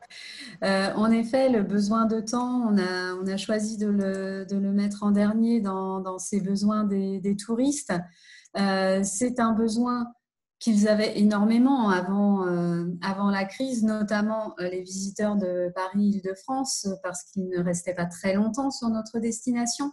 Donc, ils avaient un besoin d'optimiser ce temps, de multiplier les visites et les expériences pour ceux d'entre eux qui venaient pour les premières fois à Paris-Île-de-France et qui voulaient tout voir et tout expérimenter. Et puis surtout de limiter tous ces temps vécus comme du temps perdu, des temps de déplacement, des temps d'attente qui pouvaient être particulièrement longs devant certains de nos sites. Toutes ces choses-là vont probablement changer après la crise, puisque en effet, on doit essentiellement, je pense, voir émerger beaucoup de réservations horaires dans les musées pour pouvoir permettre de maîtriser la distanciation sociale des visiteurs. Voilà, donc toutes ces choses-là vont probablement être modifiées après la crise, mais là, c'est des choses sur lesquelles on n'a pas encore forcément énormément de visibilité. En tout cas, nous, on s'est posé beaucoup de questions sur le temps parce que on se pose aussi la question les touristes vont-ils pouvoir et vouloir voyager longtemps hors de chez eux? Quand on avait vécu des moments peut-être stressants, angoissants pour certains, anxiogènes un petit peu pour tout le monde, on n'a peut-être pas forcément envie de s'éloigner longtemps de chez soi. Est-ce que la fréquence moyenne des voyages d'un certain nombre de nos visiteurs qui venaient régulièrement sur la destination va changer? Et puis, oui, les files d'attente, les normes de sécurité sanitaire vont particulièrement modifier les files d'attente et la gestion des flux. Les temps d'attente seront-ils rallongés ou au contraire, des réservations horodatées qui vont se généraliser vont-elles faire que finalement, on attendra beaucoup moins à l'entrée des sites et des monuments? La gestion des flux à l'intérieur des sites, si elle est stricte pour respecter les normes de distanciation sociale, est-ce que ça va faire des sens de visite imposés, des visites beaucoup plus organisées et donc beaucoup moins de liberté de mouvement et de gestion de son propre temps au sein des structures? Et puis aussi et surtout, est-ce que la perception du temps, la perception qu'on en a été modifiée aujourd'hui par ce qu'on vit depuis 6 semaines maintenant, et puis aussi par les changements qui seront forcément mis en œuvre au moment du déconfinement? Et est-ce que notre perception du temps et du temps de voyage et du temps d'attente et des temps de transport va être modifiée par tout ça? C'est une possibilité. Je vous propose qu'on en parle. Je pense que Maxime nous a rejoint. Oui, oui. C'est là. Je suis là. J'ai quelques soucis d'Internet. Ça coupe. Voilà. Donc, le temps pour les personnes à besoins spécifiques, c'était quelque chose de particulièrement important. Peut-être facteur de stress aussi pour certains. C'est ça. De même manière que je vais faire un peu le parallèle avec, pour les besoins de sécurité, ici, pour le besoin de temps, on peut refaire aussi ce parallèle. Donc, avant l'épidémie, un temps de réservation plus élevé, notamment pour les personnes à besoins spécifiques, qui ont vraiment, par la recherche de sites accessibles, la vérification d'informations, l'élaboration d'un parcours entièrement partiellement adapté, ça prenait 2 à 3 mois de recherche pour trouver, par exemple, un hébergement pour ces personnes-là. Cette information, on la tient d'un célèbre blogueur qui, lui et son frère, justement, proposent un guide des destinations accessibles, puisqu'ils sont eux-mêmes en situation de handicap. Donc voilà, donc il y a un besoin systématique pour ces publics-là d'optimiser leur temps de séjour. Et on se rend compte aujourd'hui que sûrement dans l'après-confinement, qu'on va sûrement être tous, une fois de plus, mêlés à ça. On va tous devoir prendre du temps pour rechercher une offre, pour rechercher si justement on en parlait, si la sécurité sanitaire est au rendez-vous, quelle offre existe. Ça va être notre quotidien aussi à nous. Donc, on va être confronté à une nouvelle gestion du temps et aussi de l'attente. Une fois sur place, on l'a vu avec tout ce qui sera mis en place, on va sûrement devoir avoir de nouveaux gestes et comportements à adopter lors de files d'attente qui vont les rendre plus ou moins longs, donc qui vont exacerber peut-être le stress lié à cette attente. Il va y avoir, et ça j'ai un peu anticipé quand j'en parlais avant, du coup, une demande accrue d'une offre dématérialisée. Parce que pour ces personnes qui auront du temps pour eux, mais qui malheureusement ne pourront pas avoir accès à l'information, ils vont vouloir s'offrir les visites de manière dématérialisée. Ça, du coup, là, on avait préparé une petite slide. Elle intervient maintenant sur justement l'offre qui existe. Donc là, c'est sur le site le grand public du CRT. Donc voilà, je vous en parlais. C'est comme ça que ça s'organise. Donc là, j'ai un peu tout regroupé sous les mêmes pages. Mais voilà, c'est comme ça que nous, on l'a vu chez nous. C'est en fonction des envies de chacun. Donc, ça soit de théâtre, de sortie, de musées, même dans la gastronomie. Il y a plein d'offres qui se sont créées et dont vous pouvez grandement vous inspirer pour vos établissements. Voilà. Donc maintenant, pour ce qui est des réponses plus concrètes à donner justement à cette optimisation du temps, très concrètement, proposer des pancartes tout simplement qui affichent le temps restant dans une file d'attente. Ça paraît très bête, mais ça sera peut-être d'autant plus important dans la période post-confinement avec les ordres de passage. Si possible, une fois de plus, de le doubler en FALC. Donc, j'en parlais, plus facile à lire, à comprendre. À ce propos, on avait fait un webinaire. L'an dernier, Charlotte avait réalisé un webinaire qui est disponible sur YouTube sur comment élaborer un document en FALC. Donc, je peux que vous inviter à aller le lire. Sachez prioriser les publics fragiles, donc que ce soit les personnes âgées ou les personnes en situation de handicap, les femmes enceintes, les groupes qui vont venir avec des enfants en bas âge. Le but aussi, ça va être justement dans les files d'attente de peut-être éviter que les zones assises dans vos établissements soient trop utilisées, trop utilisées. Et parce que derrière, ça entraîne du coup un besoin de désinfecter les sièges, etc. Donc, il va falloir d'autant plus prioriser ces publics-là, donc apporter votre aide humaine et être en capacité de prendre du temps pour chacun. On vient tous de passer 2 ou 3 mois en confinement, on ne sait pas encore. On a pu prendre du temps nous-mêmes pour faire des choses peut-être qu'on n'avait pas le temps de faire avant. Ça sera peut-être le cas aussi quand on va vouloir justement redécouvrir une offre post-confinement, vouloir peut-être prendre du temps aussi pour mieux découvrir, pour plus s'intéresser à l'offre. Et donc, il faudra, pour vous, personnel accueillant, prendre du temps et faire comprendre à tout le monde pourquoi on prend peut-être plus de temps pour chacun. Et par contre, en amont de ça, rentabiliser votre temps. Aujourd'hui, on n'est pas encore sorti du confinement, donc peut-être justement repenser votre offre, peut-être la limiter et privilégier la qualité à la quantité à la quantité pour pouvoir justement rendre cette offre accessible à tous et pour vous, tout simplement aussi, justement, vous occuper pendant tout ce temps qu'on a encore devant nous. Et donc voilà, on en parlait, c'est une ouverture qu'on se posait avec Charlotte et Gwen. Est-ce qu'on va pas être devant un public qui va rechercher à optimiser son temps de manière différente, qui voudront peut-être, plutôt que d'aller visiter 10 sites dans la même journée, en visiter qu'un seul.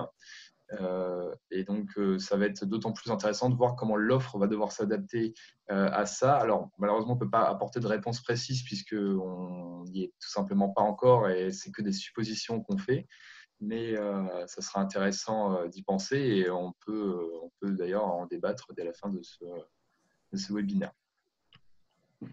Merci Maxime.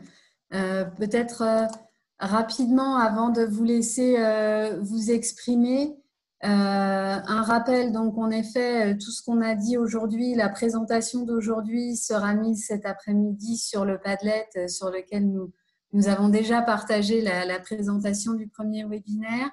Le lien vers le webinaire dont parlait Maxime sur le facile à lire et à comprendre, on vous le mettra aussi sur ce Padlet et on vous proposera aussi d'autres documentations complémentaires ou d'autres liens vers des sites intéressants sur ces questions-là aujourd'hui. Si vous avez des questions notamment sur les questions de sécurité sanitaire. Un rappel aussi, on l'a introduit déjà plusieurs fois. La semaine prochaine, jeudi prochain, on vous propose à nouveau de se retrouver à 10h30 pour parler de ce que pourraient être les expériences après la crise. Donc, comment se remettre en état de faire vivre des expériences aux touristes et de leur permettre de créer des bons souvenirs et du coup aussi une bonne communication sur les différents réseaux sociaux pour notre destination. Vous avez toujours accès depuis le site professionnel, cette fois-ci du CRT, dans la rubrique formation tourisme. Donc, la rubrique gérée par Anne-Christine et Tania de l'Académie. Vous avez accès aux e-learning, vous avez accès aux MOOC et vous pouvez retrouver aussi les replays de nos différents webinaires. Voilà, notamment celui du Falc. Ce sont des accès gratuits et Anne-Christine vous renverra de toute façon un mail dans l'après-midi avec le lien vers le Padlet et un petit questionnaire de satisfaction. Oui. Et voilà. Juste une question, c'est quoi un Padlet? C'est un site internet qui nous permet de partager des documents avec toutes les personnes avec lesquelles on décide de les partager. D'accord, mais ça vous appartient au CRT? Vous l'avez créé? Pour le coup, c'est le mien personnel. Ah, mais voilà, on a décidé avec Maxime et Charlotte de s'en servir pendant cette période-là pour partager sur les webinaires qu'on anime ensemble. J'ai appris 3 mots aujourd'hui. Maxime, tu disais? Je disais, le Padlet, c'est un outil accessible à tous. Hein. Voilà. Vous pouvez aussi en réaliser un. Nous, on a réalisé le nôtre. Mais voilà, c'est un outil gratuit que tout le monde peut utiliser. Et voilà, il permet de mettre des documents en effet fermé avec un mot de passe pour y donner accès aux différentes personnes qui suivent les webinaires. Et juste, je vais devoir vous quitter. Le 7 mai, vous l'avez envoyé, la possibilité de s'inscrire quelque part ou pas? Parce que je ne l'ai pas vu. Oui, oui, si l'inscription est en ligne, mais je peux vous renvoyer un lien. Moi, je suis belechat@parisinfo.com. Oui, je me le note et je vous la renvoie. Voilà, parce qu'en fait, ça m'intéresse. Oui, pas de souci. Merci beaucoup. Plaisir. Merci. Donc, en effet, la parole est à vous, la parole est ouverte. C'est vrai que nous, avec Maxime et Charlotte, quand on a préparé ce webinaire, on s'est dit qu'on avait peut-être quand même, en finissant sur ces notions de temps, et bien finalement, on avait aussi envie de vous poser à vous la question comment vous voyez ce temps, comment vous voyez votre futur proche dans ces métiers d'accueil et cette gestion du temps. Pendant cette période de confinement et pour le juste après. Et voilà, comment vous voyez ça. Donc, on vous laisse la parole. N'oubliez pas de réactiver vos micros pour prendre la parole. Et puis, pour ceux qui nous quittent, on vous dit peut-être à jeudi prochain. Oui, Anne Tanguy, l'Office du tourisme de Paris. Mardi et aujourd'hui, vous avez parlé du projet Fenêtre Sûre, dont je ne connais pas ce projet. De quoi s'agit-il? Alors, si des membres d'Office de tourisme présents aujourd'hui souhaitent prendre la parole à ce sujet. Ça s'appelle Paris from my window, en fait. C'est en anglais et c'est après Paris je t'aime, le deuxième hashtag lancé par l'Office de tourisme pendant la période du confinement, vue de ma fenêtre, tu sais. Voilà, c'est ça. Et Voilà. Fenêtre Sûre, c'est un autre hashtag qui existe également. Alors là, qui est sur Facebook, mais il y a certaines OT, alors peut-être pas dans notre région, qui s'y sont aussi mis, en fait, qui permet de faire découvrir sa région ou sa ville plutôt à partir de sa fenêtre où on est confiné. Moi, je sais que dans les Yvelines, en fait, Versailles l'a lancé. Et nous, à Bougival, on l'a lancé avec plus ou moins de succès sur Instagram. Mais on ne demande pas seulement aux gens de poster une photo de ce qu'ils voient par leur fenêtre, mais aussi des paysages qu'ils avaient ou des souvenirs de Bougival. Et ça, on l'a lancé la semaine dernière sur Facebook et Instagram. Et je sais que Versailles, ça a l'air de fonctionner très bien, mais j'ai l'impression que c'est la ville qui l'a lancé et non pas l'Office de tourisme. Très bien. C'est vraiment des événementiels très intéressants qui, en plus, peuvent vraiment couvrir toute la période de confinement et qui permettent du coup de garder ce lien avec l'extérieur et avec les visiteurs pendant toute la période de confinement. Donc, ouais, je trouve que c'est vraiment une très bonne initiative. On vous invitait à rebondir sur les questions du temps, mais il y a peut-être d'autres questions, d'autres points sur lesquels vous souhaiteriez poser des questions ou faire des remarques. J'ai envie de vous dire aussi qu'il y a des éléments, des parties qu'on a, évidemment, on n'a qu'1 heure et demie pour aborder cette thématique.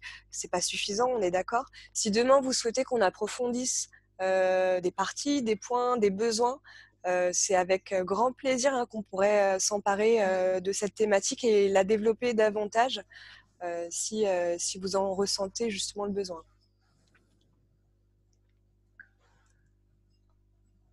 Oui, moi je voulais revenir sur le masque transparent que vous avez évoqué. Si j'ai bien compris, il a été trouvé dans une pharmacie à Toulouse, n'est-ce pas? Alors oui, non, je me suis peut-être mal exprimé. En fait, c'est une personne justement sourde qui se rendait dans une pharmacie à Toulouse et qui est tombée sur des masques normaux et qui, elle, du coup, a réalisé en tant que sourde, c'est pas terrible, voilà, et qui a eu du coup l'idée de créer ce masque transparent. Et il y a eu plusieurs initiatives similaires en France et dans le monde entier. Et voilà, donc aujourd'hui, il y a plusieurs crowdfunding, donc campagnes de financement en ligne, qui ont été lancées justement pour financer ces masques transparents. Et moi, j'ai vérifié encore hier, la campagne avait complètement dépassé leur attente et ils avaient réuni plusieurs dizaines de milliers d'euros pour les produire justement. Donc voilà, ça risque. Il faut peut-être se renseigner pour savoir où ils seront disponibles, mais voilà. Et voilà, il ne s'agit pas d'équiper la totalité de votre personnel accueillant d'un masque spécifique comme celui-ci, peut-être en prévoir 1 ou 2. Voilà, l'utiliser lorsqu'on a une personne qui en exprime le besoin. Mais voilà, c'est pas un équipement qui doit servir constamment à tous les personnels accueillants. Oui, voilà. Après, dans le meilleur des mondes, ça serait très bien parce que ça permettrait justement de voir le sourire, voir les expressions faciales. Mais c'est vrai qu'à l'heure actuelle, ça sera plus facile de se procurer des masques normaux. Parce que je pense qu'il sera plus cher aussi à la vente. Ouais, clairement. Voilà. Mais ça peut être, c'est vrai, comme disait Charlotte, intéressant d'en avoir quelques-uns si on peut. Ouais. Et j'ai une autre question pour Maxime, c'est à propos de la plateforme de crowdfunding. C'était sur quelle plateforme? Alors, sur quelle plateforme je peux, si vous me laissez 2 minutes, je vais regarder, je vais vous dire ça. Il me semble que c'était… KissKissBankBank. Alors, je ne sais plus. Le temps que tu cherches, en fait, je voulais juste rebondir sur toutes les consignes sanitaires. Je voulais faire un parallèle avec les normes d'accessibilité aujourd'hui en vigueur. Elles devront s'appliquer obligatoirement à tous les dispositifs sanitaires que vous mettrez en place demain.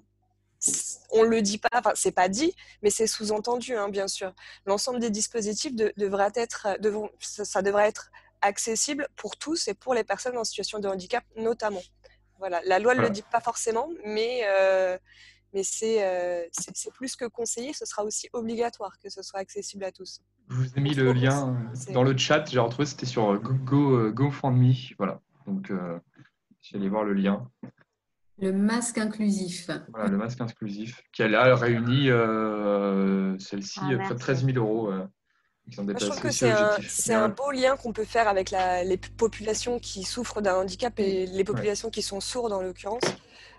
C'est aussi d'utiliser ces équipements, c'est aussi une façon de sensibiliser le reste, hein, des visiteurs, hein, parce que vous aurez certainement ces questions qui sont, mais ça va être un peu, ça va, comment dire, ça va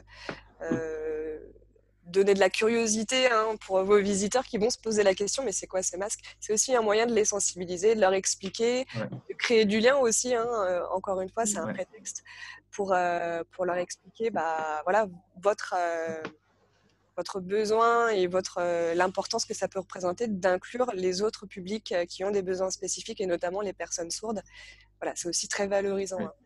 Sourdes et même les personnes avançant dans l'âge qui peut-être justement utilisent plus la lecture labiale sans faire attention, mais voilà, ça peut être utile à plusieurs publics. En tout cas, nous, on voulait déjà vous remercier d'avoir été aussi nombreux et d'avoir participé aussi activement à ce webinaire. Voilà, on le soulignait déjà mardi, mais c'est encore le cas. Nous restons bien sûr joignables. Alors, nous ne sommes pas joignables par téléphone, mais Maxime, Charlotte et moi sommes joignables par mail, il n'y a pas de souci. Anne-Christine et Tania aussi de l'Académie. Hein. Si vous avez des besoins d'accompagnement en niveau de formation, que ce soit aujourd'hui ou demain en présentiel, c'est auprès d'elle qu'il faut poser ces questions-là. Oui, tout à fait. Alors, on est à votre disposition, bien sûr. Et si vous souhaitez qu'on aborde d'autres sujets aussi, s'il y a des questions, c'est pareil, n'hésitez pas à les faire suivre à Anne-Christine. On verra après si c'est des questions en interne ou s'il faudra faire appel à des personnes extérieures au CRT. Mais voilà, n'hésitez vraiment pas à nous faire part de vos besoins. Oui, tout à fait. C'est exactement ce que j'allais dire. Gwen, je peux être le relais de vos questions plus particulières si vous n'avez pas eu le temps ou le besoin au moment là de poser vos questions. Mais effectivement, hein, n'hésitez pas. Il n'y a plus d'autres questions? D'autres personnes qui souhaitent intervenir? Eh bien, écoutez, on va vous souhaiter une bonne après-midi. Il y a une question dans le chat. Y a-t-il un webinaire de prévu pour l'accueil des groupes? Alors, pas pour le moment. Non. Ça peut être envisageable. Hein. Ça peut être intégré, oui, complètement. Ça peut. Laetitia, vous pensiez à quoi exactement sur l'accueil des groupes? Est-ce que vous pouvez prendre la parole peut-être? Vous nous disiez que vous n'aviez pas de micro. Oui, c'est ça. Pardon. Du coup, dans ce cas-là, on vous invite vraiment soit à le mettre là tout de suite dans le chat, soit faites un mail un peu précis à un groupe senior et scolaire. Oui, c'est vrai que ça pourrait être… Sur les scolaires, on avait une matinale qui était prévue et qui est reportée plutôt à la fin de l'année. Donc, c'est effectivement… une thématique qu'on n'avait jamais abordée, mais qu'on va aborder sur cette année 2020. Du coup, elle est un peu dans notre planning, un peu reportée assez loin dans le temps. Je crois que c'est le 27 novembre. Groupe des seniors, oui, il faut se poser les questions, mais on peut échanger là-dessus, tout à fait. Oui. En tout cas, à défaut d'une matinale, en effet, c'est malgré tout ou une réunion d'information comme ça avec des personnes plus spécialistes de ces questions de groupe ou même juste un groupe d'échange de paroles entre diverses structures qui sont amenées à recevoir des groupes seniors et scolaires. Hein, je pense que... Voir les alternatives, voilà, peut-être, justement, parce que recevoir des groupes seniors scolaires, surtout, je ne suis pas sûre que les groupes, que les établissements scolaires soient prêts à proposer des sorties. Hein. Je pense que ce ne sera pas pour tout de suite. Mais peut-être réfléchir ensemble à des alternatives qui pour permettent... toucher les scolaires, toujours. Ça peut être intéressant. Ouais. En tout cas, on prend bien en note et on revient vers vous, Laetitia, pour vous informer un petit peu aussi de ce qu'on peut avoir imaginé ou, comme le dit Charlotte, comme alternative ou quelles sont aussi les propositions qu'on a déjà soulignées Anne-Christine. Très bien, mais on l'a bien en tête. D'autres questions ou c'est bon? Non? Mais écoutez, alors bon après-midi, bon déjeuner et puis n'hésitez pas, voilà, le prochain webinaire a lieu jeudi prochain et on reste à vos dispositions si vous avez besoin. À très vite. Merci. Merci à vous. Merci à tous pour votre présence. Merci beaucoup. Au revoir. Merci, bonne journée. Au revoir. Au revoir.